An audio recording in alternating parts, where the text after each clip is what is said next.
મંગલમ ભગવાન વીરો મંગલમ ગૌતમ પ્રભુ મંગલમ સ્થૂલિભદ્રાદયા જૈનો ધર્મોસ્તુ મંગલમ. આઠમું ગુણસ્થાનક ચાલી રહ્યું છે, જેનું નામ છે અપૂર્વકરણ ગુણસ્થાનક, અથવા તો બીજું નામ એ પણ છે. શું છે એનું બીજું નામ? નિવૃત્તિ ગુણસ્થાનક.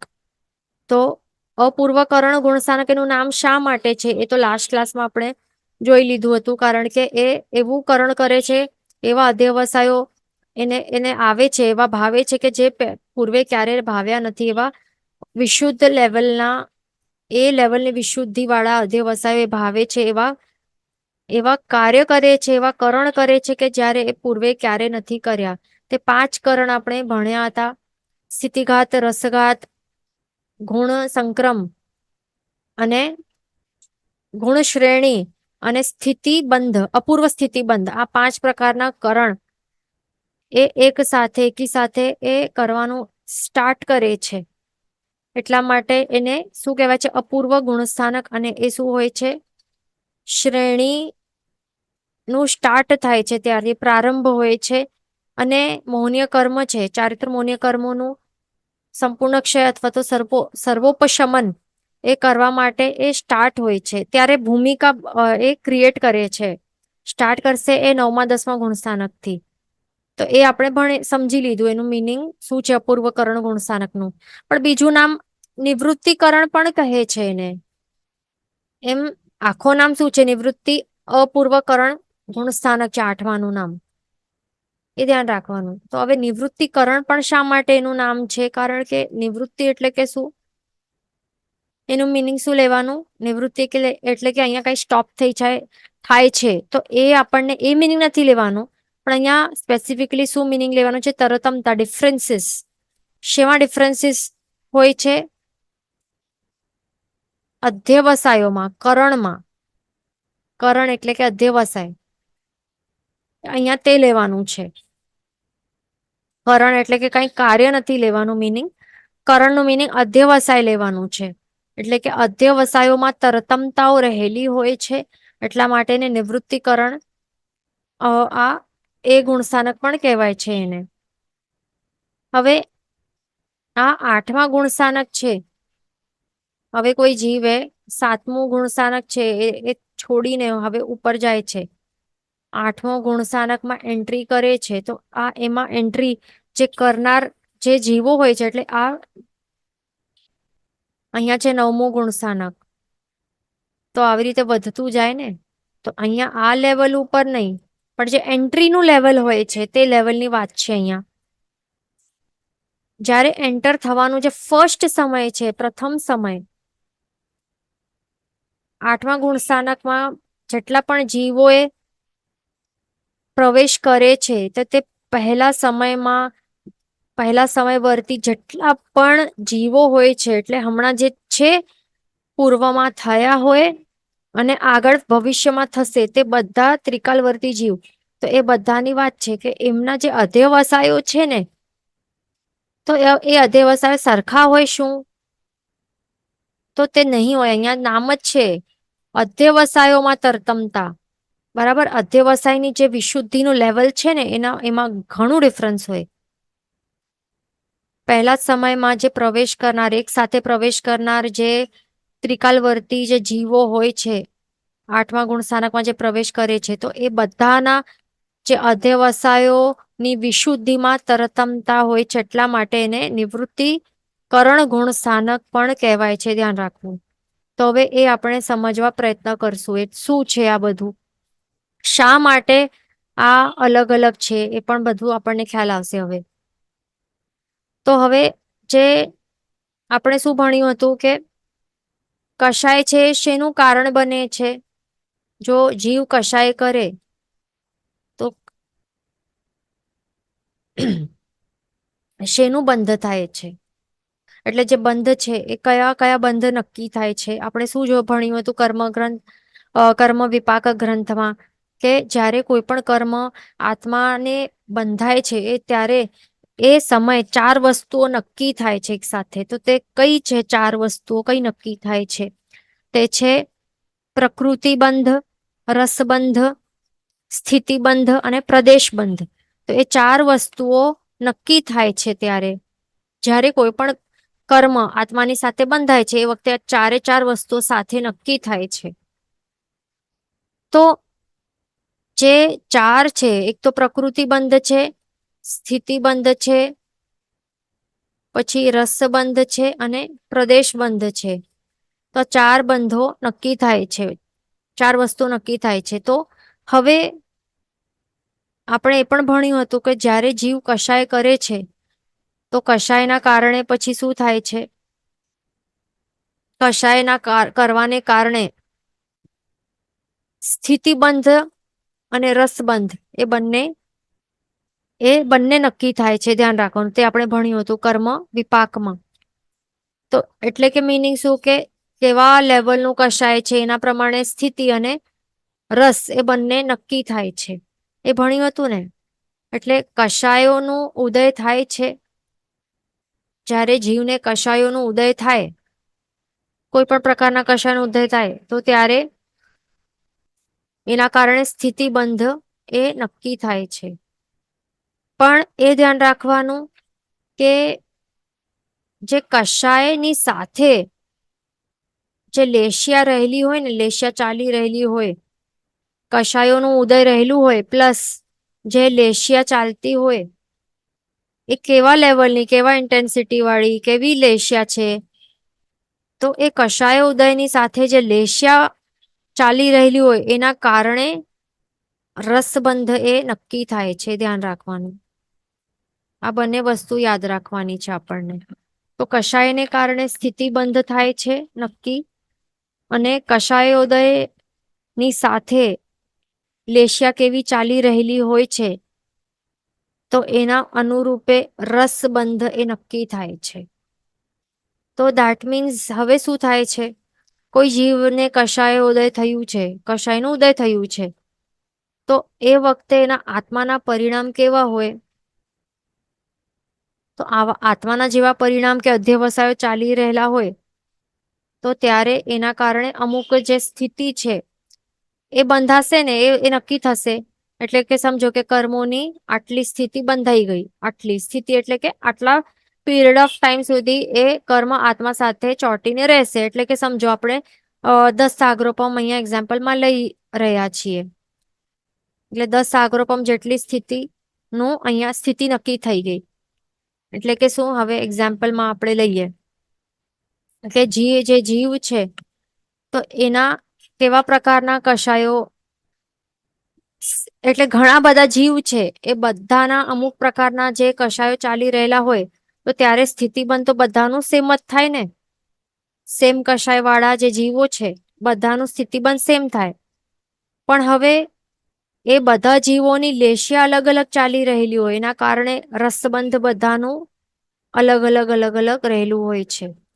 એટલે સ્થિતિ એટલી જ, પણ રસ કેટલું? રસમાં ફરક હોય, તરતમતા રહેલી હોય. જે રસ છે એટલે કે જે કર્મ એ જ્યારે ઉદયમાં આવશે એ કેવું ફળ બતાડશે, કેવી ઇન્ટેન્સિટી વાળું ફળ બતાડશે. મંદ સુખ છે કે અતિ સુખ, તીવ્ર સુખ છે કે મંદ દુઃખ છે કે તીવ્ર દુઃખ છે, એટલે કેટલા લેવલનું એ સુખ કે દુઃખ નું એ વિપાક બતાડશે. તો એ બધું ડિફરન્ટ થાય ને, એ બધાનું સેમ નહીં હોય. એ ધ્યાન રાખવાનું, એ પોઈન્ટ. તો હવે એનું મિનિંગ શું થયું કે બધા જીવોનું શું જે અધ્યવસાયો છે ને, તો એ અધ્યવસાયો કેટલા? હવે એક સમયે કોઈ પણ જીવને એક પ્રકારનું જ અધ્યવસાય હોય, એક જ અધ્યવસાય ચાલી રહેલું હોય. એક સમયમાં વધારે અધ્યવસાય નહીં હોય, એકથી વધારે અધ્યવસાય નહીં હોય. એનાથી એટલે એક સાથે બે અધ્યવસાયો, બે આત્મિક પરિણામો નહીં ચાલતા હોય. એટલે કે શુભ ચાલી રહેલું હોય, ફોર એક્ઝામ્પલ, તો શુભ જ હોય. શુભ અને અશુભ બંને નહીં હોય સાથે. એક સમયની વાત છે. હવે એક સમયમાં હોઈ શકે કે શુભ હોય અને બીજા સમય અશુભ અધ્યવસાય ચાલી રહેલું હોય, એ થઈ શકે છે તે. પણ એક જ સમયમાં બંને શુભ અને અશુભ અધ્યવસાય નહીં ચાલે. એક સમયમાં એક જ અધ્યવસાય ચાલતું હોય અને એના બીજા સમયમાં પછી બીજો પ્રકારનો અધ્યવસાય હોઈ શકે છે. એ ધ્યાન રાખવાનું. તો આવી રીતે હોય છે. તો એવી રીતે કોઈ એક જ જીવ છે અહીંયા, કોઈ એક જીવ છે. તો એક જીવની અપેક્ષા આપણે જો લઈએ તો એક સમયમાં એક ટાઈમ ઉપર એટલે કે એક સમયમાં એક જ અધ્યવસાય હોય છે, એ ધ્યાન રાખવાનું. તો આવી રીતે જીવો જે છે તો એમનું આપણને અધ્યવસાય જો આપણને સમજવાનું હોય કે કેટલા ડિફરન્સ હોય, એ પણ ત્રણેક કાળના જીવો કે હમણાં પ્રેઝન્ટમાં જે હમણાં જે છે જીવો, જે પૂર્વમાં હતા અને જે હશે ભવિષ્યમાં, એટલે કે ત્રણ કાળમાં રહેલા જે જીવો હોય છે, ત્રણેય કાળના જે જીવો હોય છે, તો એમની એક જ સમયમાં બધાનું એક જ સમયમાં અધ્યવસાયો કેટલા હોય? અસંખ્ય લોકાકાશ પ્રદેશ પ્રમાણ અધ્યવસાય કહેવાય છે. એટલે કે શું? કે જે આ 14 રાજલોક છે એની અંદર આકાશ આસ્તિકાય છે અંદર, એટલે કે એને કહેવાય છે લોકાકાશ. અને આ લોકાકાશમાં કેટલા આકાશ પ્રદેશો હોય? અસંખ્ય હોય છે ને, અનંત નથી હોતા, સંખ્યાતા પણ નથી હોતા, પણ અસંખ્ય કહેવાય છે. જે આ 14 રાજલોક છે, આ એક 14 રાજલોક છે, બરાબર. આ એક 14 રાજલોક છે, એની અંદર રહેલું આ લોકાકાશ છે. અને આ એક લોકાકાશની અંદર કેટલા પ્રદેશો છે? એના અસંખ્ય પ્રદેશો છે. તો આપણને શું લેવાનું છે હવે? અસંખ્ય લોકાકાશ લેવાનું છે. એનું મિનિંગ શું? અસંખ્ય લોકાકાશ, એનું મિનિંગ કે એક લોકાકાશ નહીં લેવાનું, પણ આવા લોકાકાશ આ એક છે એવા અસંખ્ય લોકાકાશ આપણને લેવાના છે. આ 2 થયું, પછી આ 3, પછી 4, 5, એવી રીતે અસંખ્ય આપણને 14 રાજલોક એવી રીતે ઇમેજિન કરવા. અસંખ્ય 14 રાજલોક છે, એની અંદર બધું આખો લોકાકાશ થી ભરેલું, લોકાકાશના પ્રદેશોથી ભરેલું છે. પણ કેટલા? અસંખ્ય હોય ને એની અંદર, બધામાં પોતપોતામાં અસંખ્ય હોય. તો એવી રીતે લોકાકાશ અથવા તો 14 રાજલોક કેટલા લેવાના? અસંખ્ય લેવાના. તો અસંખ્ય લોકાકાશ માં કેટલા આ હોય છે પ્રદેશો? એ પણ અસંખ્ય જ હોય ને. તો અસંખ્ય પ્રદેશો જેટલા હોય ને ટોટલ, એટલા નંબરના અધ્યવસાયો હોય. કોને? જે આ ત્રિકાલ છે ને, એટલે કે જે હતા અનંતા જીવો, જે હતા, જે હમણાં છે અને જે થશે, થવાના છે, એ બધા જીવોના એક જ સમયમાં જે અધ્યવસાયો હોય છે ને, એક જ સમયમાં એક જ અધ્યવસાય હોય. તો એ કેટલા હોય છે અધ્યવસાય? તો તે અહીંયા બતાવે છે કે અસંખ્ય લોકાકાશો હોય તો એમાં કેટલા પ્રદેશ હોય? તો એટલા અધ્યવસાયોમાં અધ્યવસાયો એ રહેલા હોય છે. એ ધ્યાન રાખવાનું. એ કેમ? કારણ કે એક જ સમય જે છે ને, આપણે હમણાં જોયું કે એક જ સમય હોય તો ત્યારે તો કોઈ પણ જીવને એક જ પ્રકારનું અધ્યવસાય હોય. અને એક જ સમયમાં સમજો કે આપણે એવા પ્રકારના જીવો લઈએ, ઘણા બધા જીવો લઈએ, આપણે ઘણા બધા જીવો આપણે લઈ એનું વિચારી રહ્યા છીએ. ઘણા બધા જીવો છે, તો આ બધા જે જીવો છે એ પણ કેવા પ્રકારના જીવો લઈ રહ્યા છે? કે જેમના કષાયોદય એક સરખો છે. એટલે કે જો મંદ પ્રમાણનું સમજો કોઈ કષાયનું ઉદય રહેલું છે, તો એ બધાને સેમ મંદતા વાળા લેવલનું કષાયનું ઉદય રહેલું છે.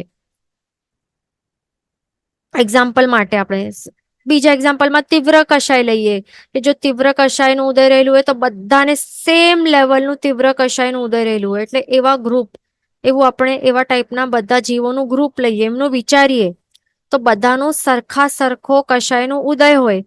તો કષાયના સરખા બધા જ જે પણ જીવોનું એક સમાન જો કષાયોનું ઉદય હોય, તો દેટ મીન્સ બધાની સ્થિતિબંધ પણ સરખી જ થાય ને. જેમ આપણે જોયું કે બધાની આટલી જ થશે, 10 સાગરોપમ જેટલી જ, એક્ઝામ્પલ માટે, અથવા તો સમજો કે 10 વર્ષની પણ હોઈ શકે, 10 મિનિટની પણ હોઈ શકે, જે પણ, એટલે જે પણ બંધાશે એક સરખી સેમ બધા જીવોની સેમ સ્થિતિનો બંધ થશે. ઓછું વધારે નહીં થશે, કારણ કે કષાયોદય નું લેવલ, જે અધ્યવસાય, જે તીવ્રતા કે મંદતા ચાલેલી છે, બધાની સેમ છે. એના કારણે તે બધા જ સરખીની સરખી સેમ ટુ સેમ સ્થિતિ બાંધશે. તો હવે તરતમતા કેવી રીતે આવે? ડિફરન્સ બધામાં જે તરતમતા છે, ડિફરન્સ કેવી રીતે આવે? કારણ કે એમની લેશિયામાં ફરક છે. લેશિયા કશાય ઉદય તો બધાનું સરખો છે, સેમ છે, પણ લેશિયા છે, બધાની લેશિયામાં ડિફરન્સ છે. એના કારણે હવે એક્ઝામ્પલ લઈએ કે બધાનું બધા જીવોનું કશાય આપણે મંદ કશાય છે, બધાનું મંદ કશાય ઉદયમાં છે, પણ લેશિયા જે છે કોઈકની શુભ ચાલી રહેલી હોય, કોઈકની મંદ શુભ હોય, કોઈની તીવ્ર શુભ હોય, એવી રીતે શુભતામાં પણ ડિફરન્સ હોય ને. કોઈની બહુ ઘણી જ શુભતર હોય, કોઈની મંદ શુભ હોય, તો એવી રીતે શુભ એટલે એ લેશિયામાં પણ ઘણી તરતમતાઓ રહેલી હોય, અસંખ્ય પ્રકારે તરતમતાઓ રહેલી હોય, એક બે કે પાંચ છ નહીં, અસંખ્યતા પ્રમાણે તરતમતા ડિફરન્સીસ રહેલા હોય.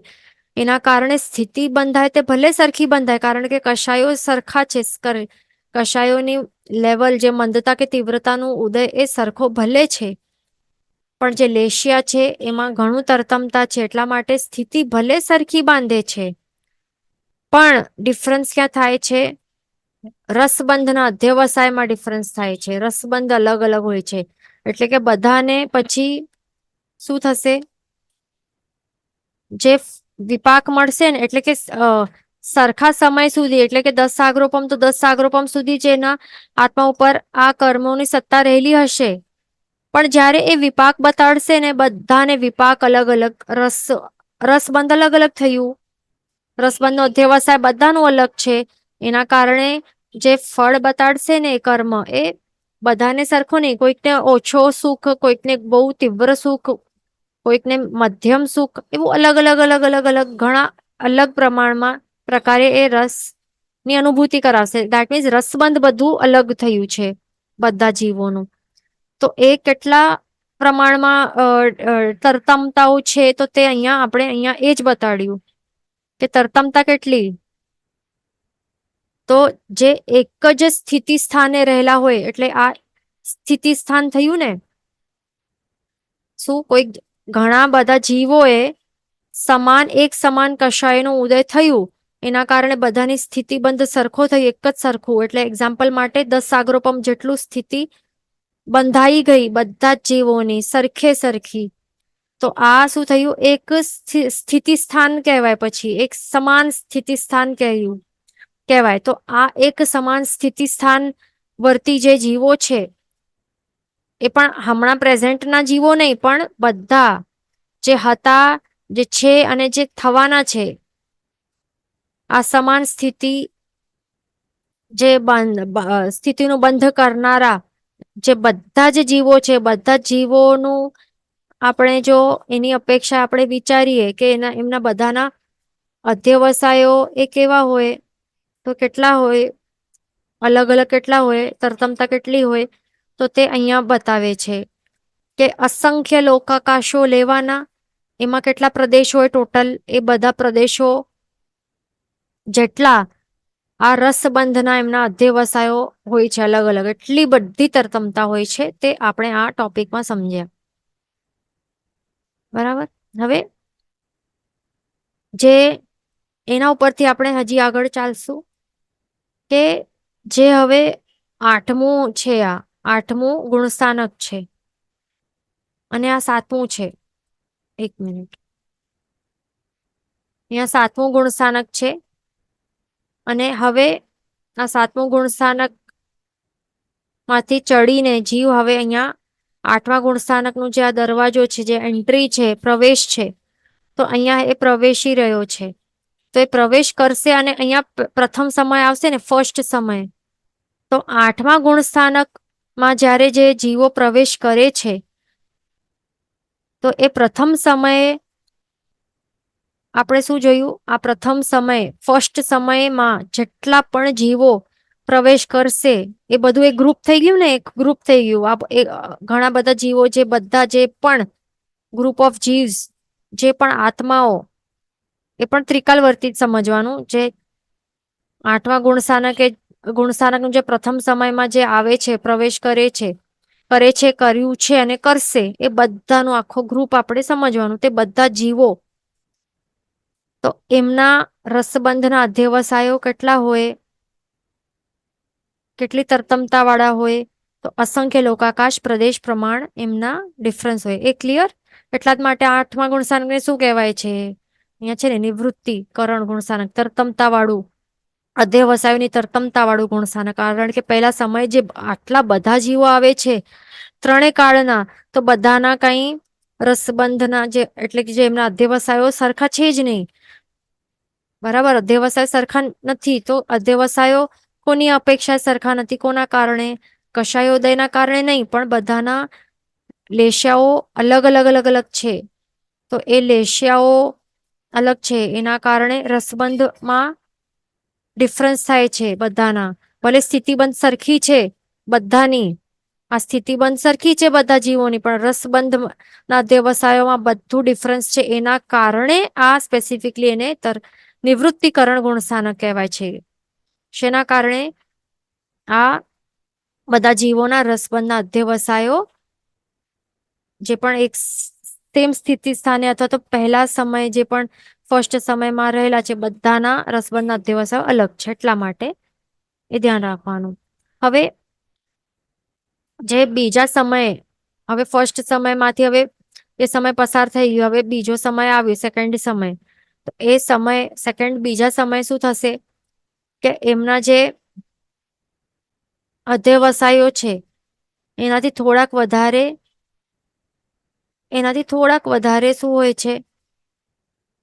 એનાથી થોડાક વધારે વિશુદ્ધ હોય છે. એટલે કે વિશુદ્ધિનું જે લેવલ છે એ થોડુંક વધારે એ ચડતું જાય છે, એ વધતું જાય છે. એનાથી ત્રીજા સમયે તો એનાથી થોડુંક વધારે એ વિશુદ્ધ હોય છે. તો એવી રીતે ચડતા ચડતા આઠમા ગુણસાનકે જે જીવ ચડતો જાય છે. અહીંયા છે નવમું ગુણસાનક નું એન્ટ્રી લેવલ. તો અહીંયાથી ધીરે ધીરે જે ચડતું જાય છે એક સમયમાં, તો એનું જે વિશુદ્ધિનું લેવલ છે, તો એનું વિશુદ્ધિનું જે માત્રા છે એ થોડુંક એ વધતી જાય છે. એવી રીતે એ નવમા સમય સુધી, નાઇન્થમું ગુણસાનક છે, તો ત્યાર સુધી એવી રીતે સમજવાનું આપણને. હવે બીજું એ પણ સમજવાનું કે જે અધ્યવસાયો છે ને, તો અધ્યવસાયોનું જે કેટલા અધ્યવસાયો છે, એ પણ અધ્યવસાયનું જે નંબર છે ને, તો એ અધ્યવસાયો વધતા જાય છે. એટલે જે પ્રથમ સમયે એ જીવોને કેટલા હતા આપણે શું જોયું? અસંખ્ય. એક મિનિટ અહીંયા લખી લઈએ. તો આપણે શું જોયું કે અસંખ્ય લોકાકાશ પ્રદેશ પ્રમાણ.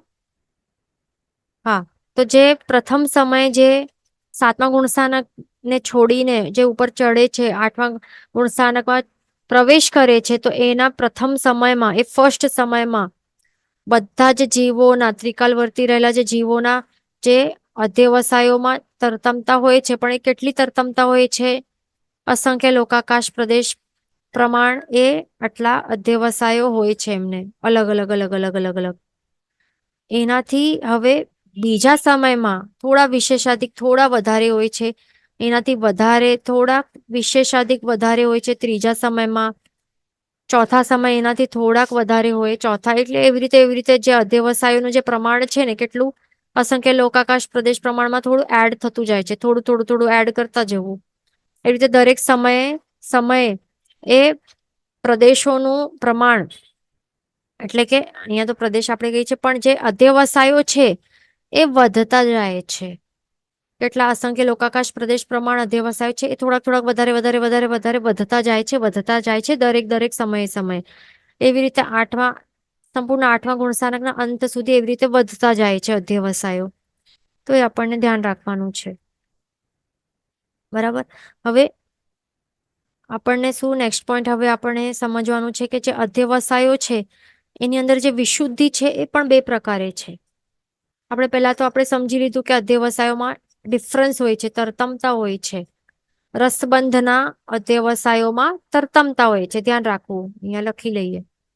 અને પણ લેશિયાના કારણે કષાયોદય પ્લસ લેશિયા અલગ અલગ હોય એના કારણે રસબંધમાં તરતમતા હોય છે, રસબંધના અધ્યવસાયોમાં તરતમતા હોય છે, ધ્યાન રાખવું.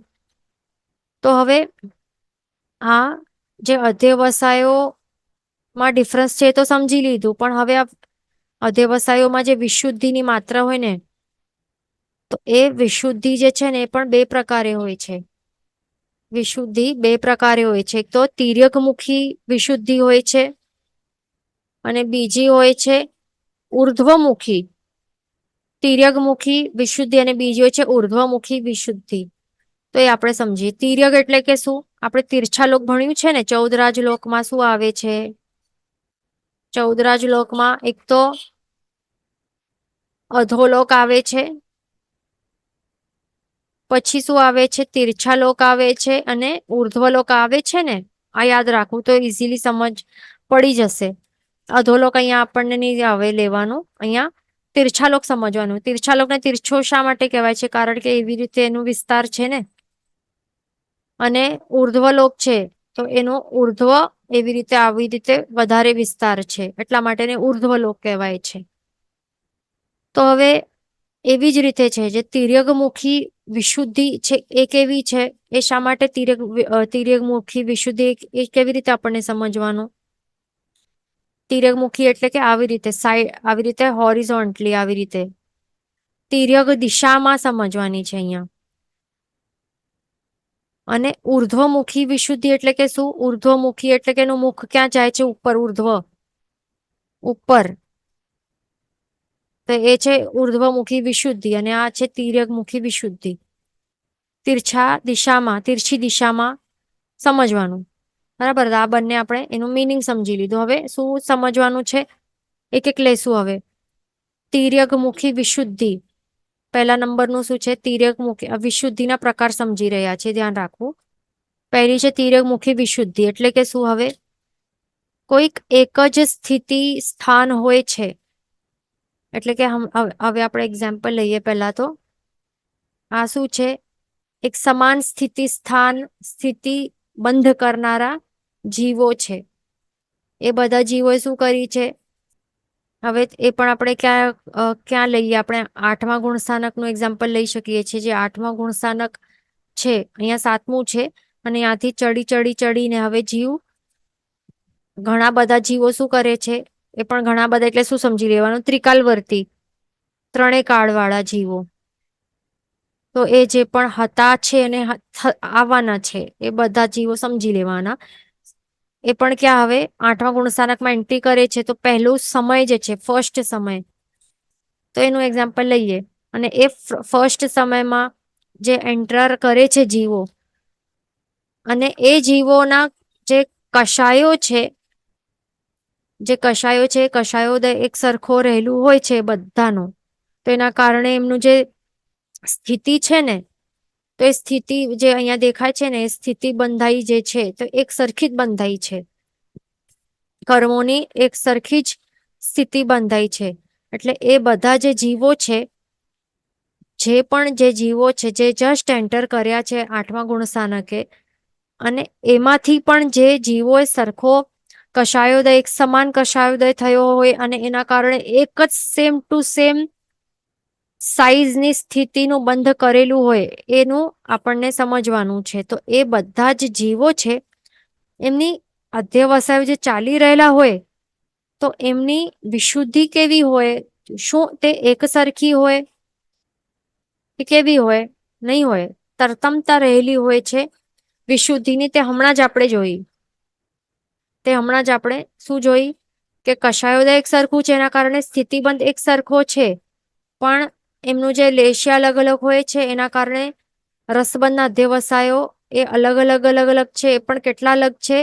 અસંખ્ય લોકાકાશ પ્રદેશ પ્રમાણ આટલા બધા તરતમતા વાળા છે. તો તે એની વિચારણા કરવી, એમના જે અધ્યવસાયોમાં જે વિશુદ્ધિ છે અને એમાં જે ડિફરન્સ છે, બધાની અધ્યવસાયોની વિશુદ્ધિમાં જે ડિફરન્સ છે, તરતમતા છે, તો એનું વિચાર કરવું. તો તે જ છે તિર્યકમુખી વિશુદ્ધિ. કારણ કે આ એક લેવલનું વિચારી રહ્યા છીએ આપણે. બરાબર.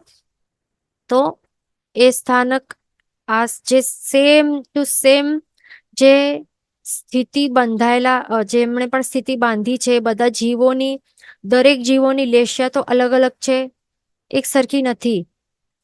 તો એના કારણે પછી હવે સમજો કે એમની એક જીવની શુભ લેશિયા છે, તો એમની વિશુદ્ધિ કેટલી હોય?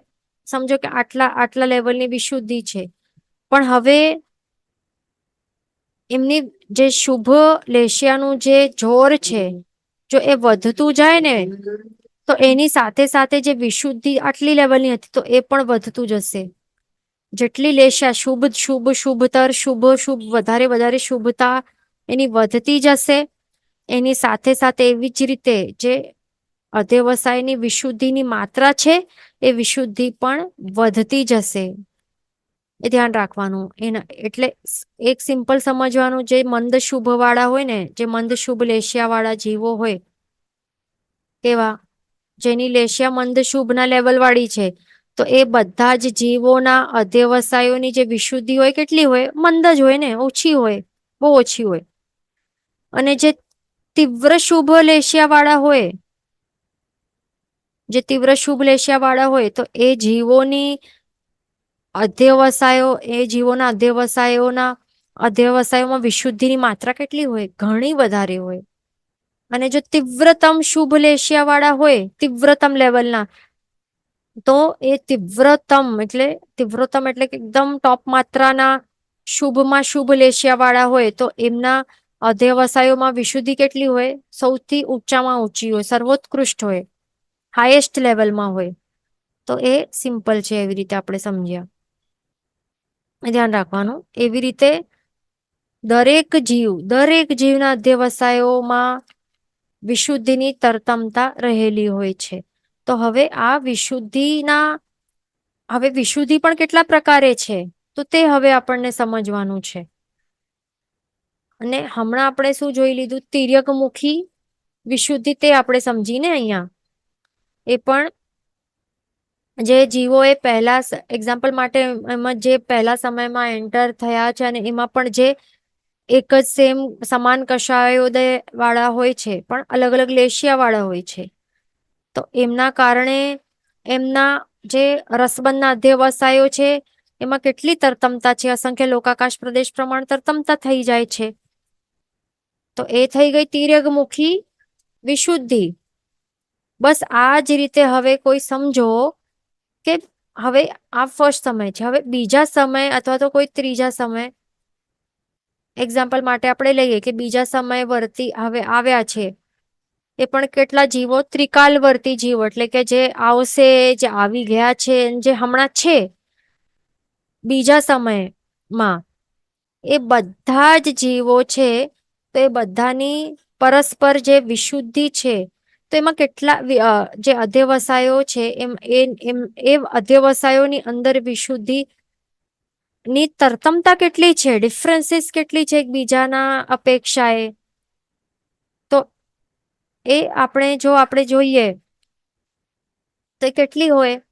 તો જે પહેલા સમય ઉપર રહેલા હોય એનાથી તો વધારે વિશુદ્ધ હશે ને સેકન્ડ સમયમાં, કંઈક વધારે હોય. હવે બીજા ઉપર રહેલા હોય છે જીવો, એમની જે અધ્યવસાયની વિશુદ્ધિની માત્રા હોય તો એ ઓછી હોય ત્રીજામાં થોડીક વધારે વધી જાય. તો એવી રીતે પછી ચોથો નો જ વિચારીએ, એવી રીતે ઉપર પાંચમા સમય ઉપર આપણે એવી રીતે વિચારતા જઈએ.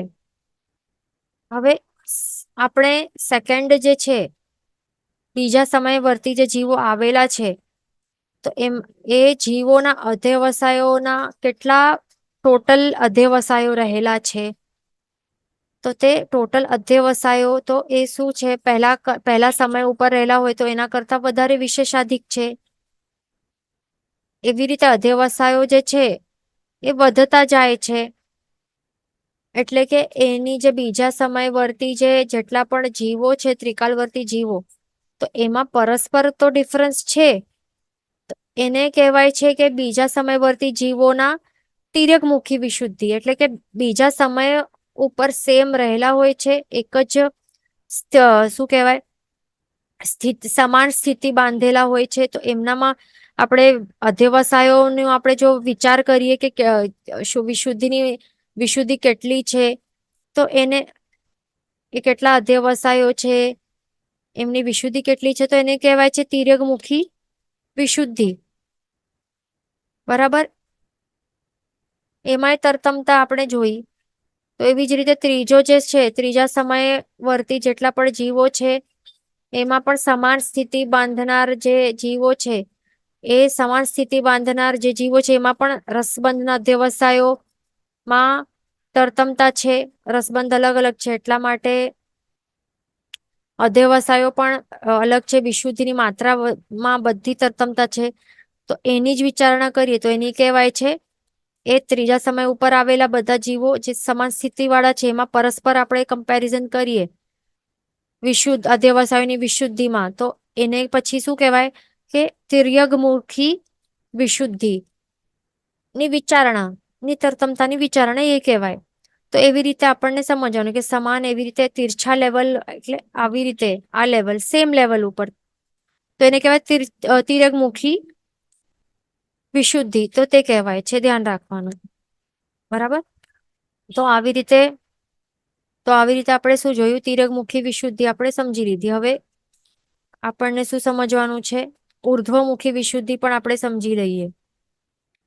તો એ ઉર્ધ્વમુખી વિશુદ્ધિ શું છે તો તે આપણે સમજી લઈએ. એ પણ શોર્ટમાં, કે પહેલા સમય જેટલું હતું એના કરતા વધારે વિશુદ્ધિ હોય બીજા સમયવાળા જીવોની, એમના અધ્યવસાયોમાં. એના કરતા પણ વિશેષાધિક હોય છે ત્રીજા સમયવાળા ઉપર રહેલા જે અધ્યવસાયના સ્થાનકો હોય. તો એવી રીતે ઉપર ઉપર ચડતા દરેક સમયમાં ઉપર આવી રીતે ઉર્ધ્વમુખી એવી રીતે આપણે જોઈએ તો ત્યાં ડિફરન્સ રહેલું હોય છે ને. પહેલા કરતા વધારે હોય બીજામાં, એના કરતા ત્રીજામાં, પછી ચોથામાં. તો એવી રીતે કેટલી ઘણા અનંત ગુણી વિશુદ્ધિ અલગ અલગ કંઈક રહેલી હોય છે. એટલે પહેલા અને બીજામાં સરખી નહીં હોય, બીજા ને ત્રીજામાં સરખી નહીં હોય. તો એવી રીતે જે અલગ અલગ વિશુદ્ધિમાં તરતમતા હોય છે એને કહેવાય છે ઉર્ધ્વમુખી વિશુદ્ધિમાં તરતમતા. એ ધ્યાન રાખવાનું. હવે એ કેટલી હોય છે તરતમતાઓ, વિશુદ્ધિમાં તરતમતા કેટલી હોય છે, વિશુદ્ધિ કેટલા પ્રકારે હોય છે, તો તે શાસ્ત્રકાર ભગવંત કહે છે કે વિશુદ્ધિ અસંખ્ય પ્રકારે હોય છે, અસંખ્યાત પ્રકાર હોય છે એના. પણ હવે અસંખ્યાત પ્રકારની વિશુદ્ધિ આપણને સમજમાં નહીં આવે, તો એ સમજાવવા માટે શાસ્ત્રકાર ભગવંતો સિમ્પલ વર્ડ્સમાં શું બતાડે છે, માત્ર અહીંયા 6 પ્રકારથી બતાડ્યા છે. આવી રીતે ગ્રુપ્સ બનાવી દીધા છે. એમ સાચે કેટલી છે, અસંખ્યાત પ્રકારે વિશુદ્ધિઓ છે.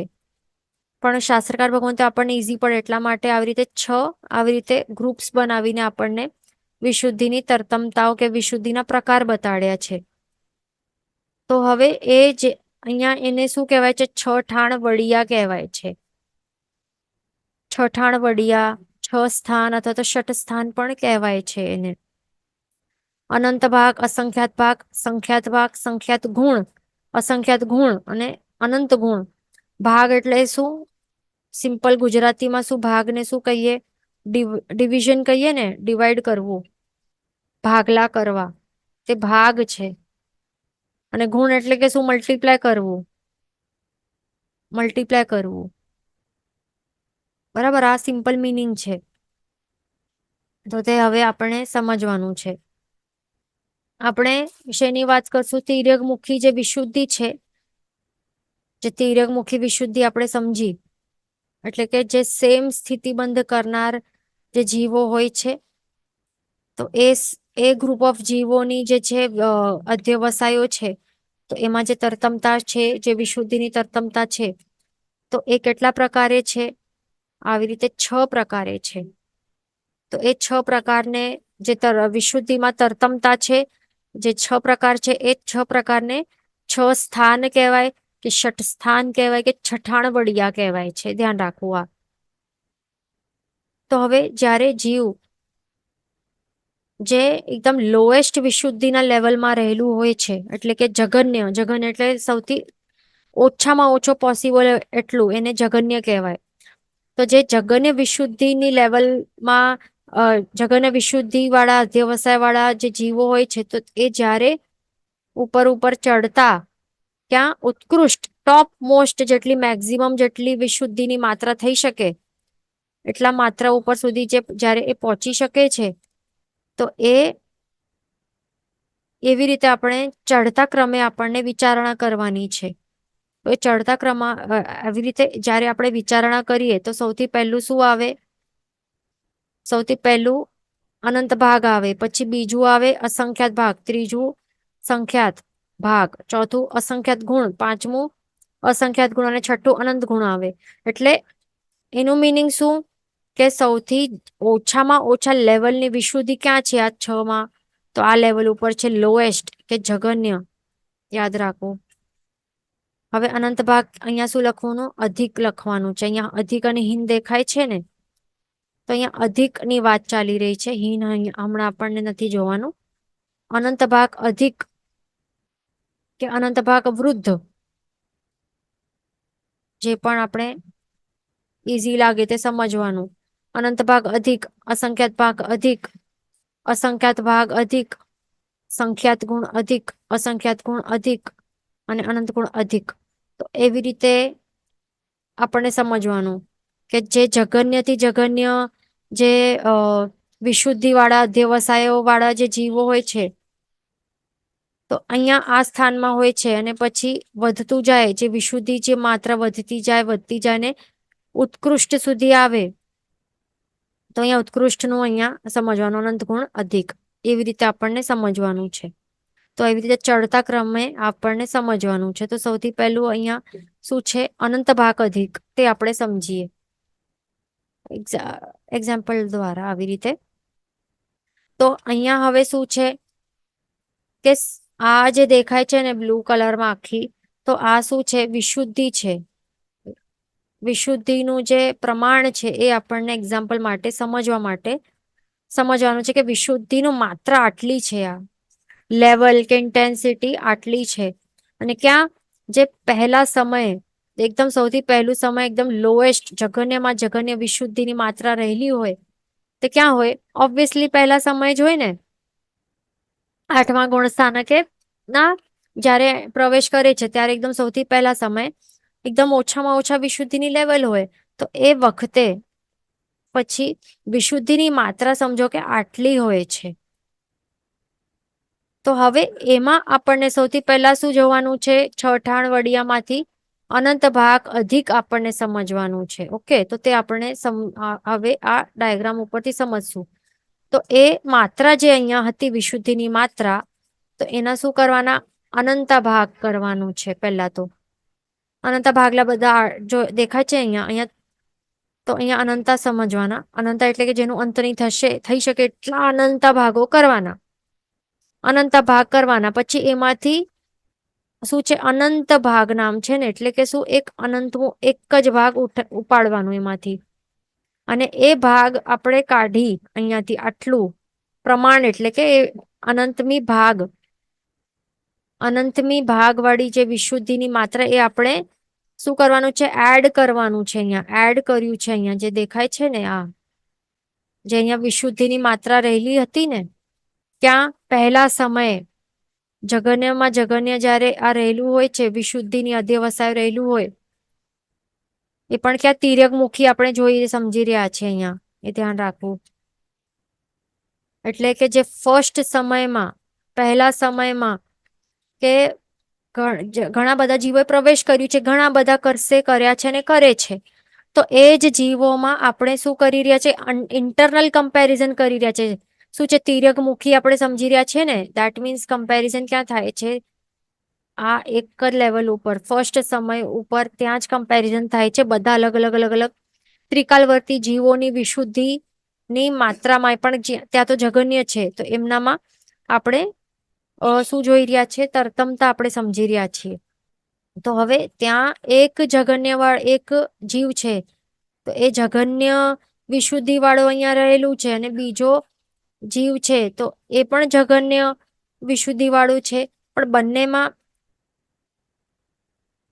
એક જઘન્ય વિશુદ્ધિ વાળો જીવ છે અને અહીંયા બીજો જીવ છે, તો એનાથી કંઈક વધારે વિશુદ્ધિ વાળો જીવ છે, તો એ કેટલી પ્રમાણમાં વધારે છે? ત્રીજો છે એની સાથે કેટલી વધારે, એટલે એમાં પરસ્પર અહીંયા આપણને શું જોવાનું છે, કમ્પેરિઝન કરવાનું છે. તો એ કેટલા અ, કેટલી તરતમતામાં છે, એટલે કેટલા ફરક છે આ વિશુદ્ધિની માત્રામાં, તો તે અહીંયા છે આ એટલી કે આ વિશુદ્ધિની માત્રા છે એમાંથી કંઈક અનંતમો ભાગ અધિક, આટલું અધિક વિશુદ્ધિ રહેલી હોય છે. પછી બીજું શું છે, અસંખ્યાત ભાગ વૃદ્ધ અથવા તો અસંખ્યાત ભાગ અધિક વિશુદ્ધિ, એટલે કે શું કે હવે આ જે વિશુદ્ધિની માત્રા હતી ટોટલ, એના કેટલા ભાગલા કરવાના, અસંખ્યાત.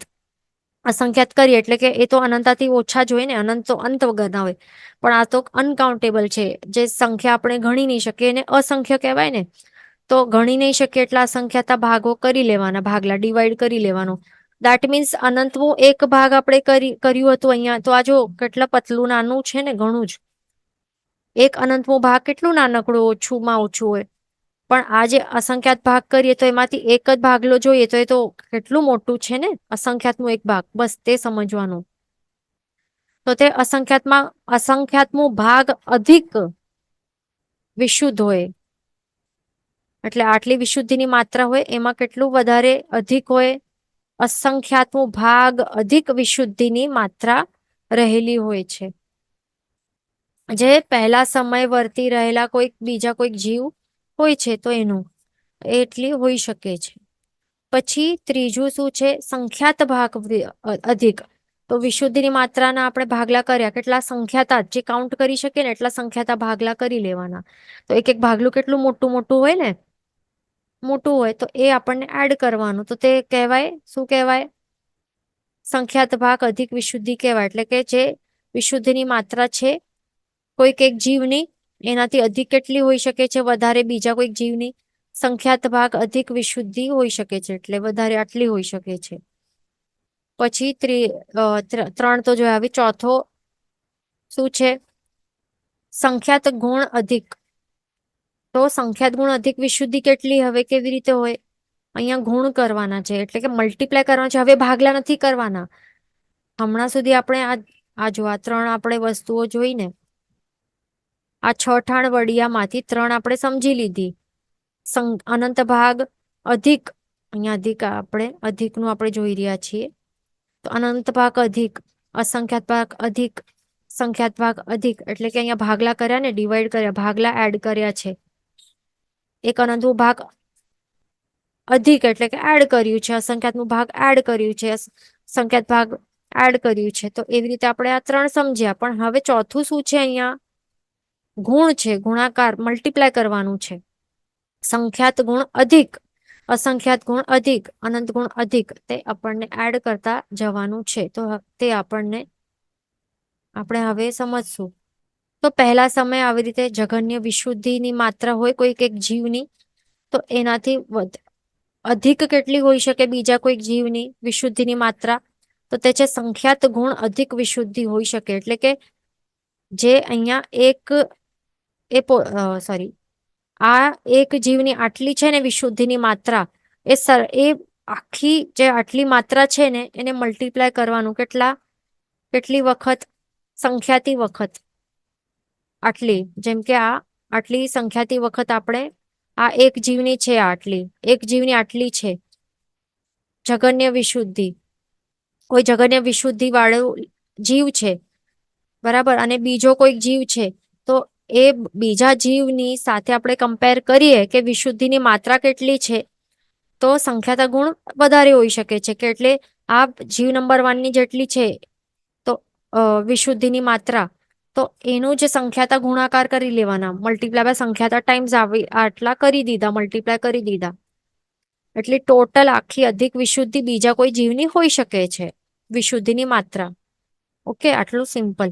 હવે પાંચમું શું છે, હવે પાંચમું છે અસંખ્યાત ગુણ અધિક વિશુદ્ધિ કોઈક બીજા જીવની હોઈ શકે છે.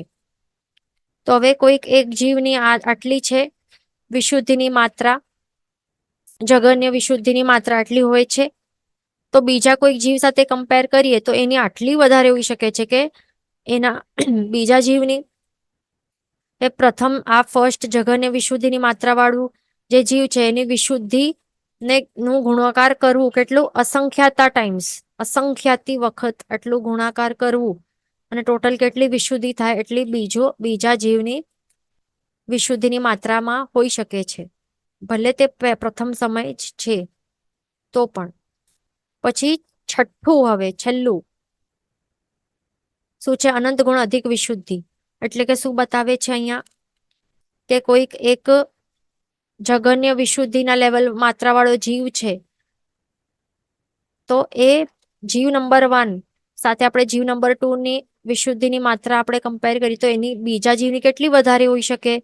જે પ્રથમ જીવ છે, આ જગન્ય વિશુદ્ધિના લેવલ વાળું જીવ છે, તો એની વિશુદ્ધિમાં અનંત ગુણા ટાઈમ્સ મલ્ટીપ્લાય કરવાનું એનાથી. એની જેટલી વિશુદ્ધિ છે એ અનંતી વખત ગુણાકાર કરીને કેટલી વિશુદ્ધિની માત્રા થાય ટોટલ, એટલી વિશુદ્ધિની માત્રા વાળો પણ જીવ ત્યાં સેમ સ્થિતિ સ્થાનમાં હોઈ શકે છે, પહેલા પ્રથમ સમયમાં ત્યાં હોઈ શકે છે. એટલે કે આપણે સમજ્યું ને કે આ સેમ એક જ તિર્યકમુખી આપણે વિશુદ્ધિ આપણે હમણાં ભણી રહ્યા છીએ એક્ઝામ્પલ માટે. તો અહીંયા સેમ પ્રથમ સમયમાં વિચારો કે કેટલી તરતમતા રહેલી હોય છે જીવોની વિશુદ્ધિને માત્રામાં. એટલા માટે તો એને નિવૃત્તિ ગુણસ્થાનક કહેવાય છે. અધ્યવસાયોની તરતમતા વાળું આ ગુણસ્થાનક છે, આ એ ધ્યાન રાખવું. તો એવી રીતે આપણે શું જોયું? અહીંયા ક્વેશ્ચન છે કે એક જ જીવની બતાવે છે કે બીજા જીવની પણ છે, બે જીવની કમ્પેરિઝન છે શું? એવી રીતે ક્વેશ્ચન છે. તો અહીંયા તિર્યકમુખી છે ને, તો આપણે અહીંયા શું જોયું કે તિર્યકમુખીનું એક્ઝામ્પલ જોયું ને, તિર્યકમુખીનું, તો એમાં પણ કોઈક એક જ સમય જે ફર્સ્ટ સમય જે ચાલી રહ્યું છે, પણ એ ફર્સ્ટ સમયમાં માત્ર બે જીવનું તો આપણે અહીંયા સમજાવવા માટે એક્ઝામ્પલ લીધું, પણ અહીંયા શું છે સાચે કે ત્રિકાલવર્તી સમજવાનું. એટલે આપણને શું સમજવાનું કે એક જ જીવનું આપણને એક જ જીવનું જે અધ્યવસાય છે ને એક જ સમયમાં એક જ અધ્યવસાય હોઈ શકે છે. તે આપણે પહેલા જ રૂલ નંબર 1 ભણ્યું છે. શું કે એક સમયમાં કોઈ પણ એક જીવનો એક જ અધ્યવસાય હોઈ શકે છે. અને અહીંયા આપણે શું જોયું કે તિર્યકમુખી જોઈ રહ્યા છે, આ તિર્યકમુખી વિશુદ્ધિ જોઈ રહ્યા છે. એટલે કે હવે એક જ સમયમાં રહેલા જે જીવો છે ફર્સ્ટ સમયમાં, એટલે એક જ સમયમાં કેટલા અધ્યવસાય હોય? એક જીવના એક હોય તો બધા જ જીવોના પણ એક જ અધ્યવસાય હોય ને. એટલે આપણે કમ્પેર આપણે ક્યાં કરી શકીએ? એક જ જીવનો કોઈ એક જ પોતાની જ સાથે નહીં થઈ શકે, પણ બીજા જે જીવો છે એની સાથે કમ્પેર થઈ શકે છે. બધા જ જીવોનું આ ફર્સ્ટ સમયમાં બધા જીવો ઘણા બધા ત્રિકાલવર્તી જે હમણાં છે, જે આવશે અને જે હતા, તો એ બધાનું કમ્પેરિઝન આપણે કરીએ કે જે અધ્યવસાયો કેવા છે. તો અધ્યવસાય તો એક જ હોય ફર્સ્ટ સમયમાં, એક જ બધાના પ્રત્યેક જીવના એક જ અધ્યવસાય હોય, પણ એમાં પણ બધાની અધ્યવસાયોની વિશુદ્ધિમાં કેટલું ફરક હોઈ શકે છે પરસ્પર એકબીજામાં કમ્પેર કરીએ તો હવે એમાં આવી રીતે 6 પ્રકારના ફરક હોઈ શકે છે. તે અહીંયા આપણે ભણ્યું છે આ ટોપિકમાં. તે મેઇન સમજવાનું કે ફરક આપણને અહીંયા સમજાવે છે. આ ટોપિક શું છે? વિશુદ્ધિનું પ્રકાર. વિશુદ્ધિના કેટલા પ્રકાર હોય? અસંખ્યાત હોય, પણ આપણને શાસ્ત્રકાર ભગવંત અહીંયા 6 પ્રકાર બતાડ્યા છે. વિશુદ્ધિના 6 પ્રકાર હોઈ શકે છે. 6 ઠાણ વડિયા કે અહીંયા સમય થવા આવી છે. હવે નેક્સ્ટ ક્લાસમાં આપણે શું જોશું? જેમ આપણે ચડતા ક્રમે આપણે જોઈ વિશુદ્ધિનું લેવલ, તો આપણે હવે ઉતરતા ક્રમે નેક્સ્ટ ક્લાસમાં આપણે જોશું વિશુદ્ધિનું ઉતરતા ક્રમે. તો એ ઓપોઝિટ જશે. તો એ આપણે નેક્સ્ટ ક્લાસમાં આપણે આ જોશું તે બરાબર અહીંયા. અને ઉર્ધ્વમુખીમાં પણ આપણે જોશું તરતમતા. હમણાં આપણે માત્ર તિર્યકમુખી આપણે સમજી છે, અને એ પણ ચડતા ક્રમે. એ ધ્યાન રાખવું. અહીંયા સમય થવા આવી છે. નેક્સ્ટ ક્લાસમાં કન્ટિન્યુ કરશું. જેનું વચન વિરુદ્ધ બોલાય તો મિચ્છામિ દુક્કડમ સર્વમંગલ માંગલ્યમ સર્વકલ્યાણ કારણમ પ્રધાનમ સર્વધર્માણમ જયમ જયતિ શાસનમ. પ્રણામ.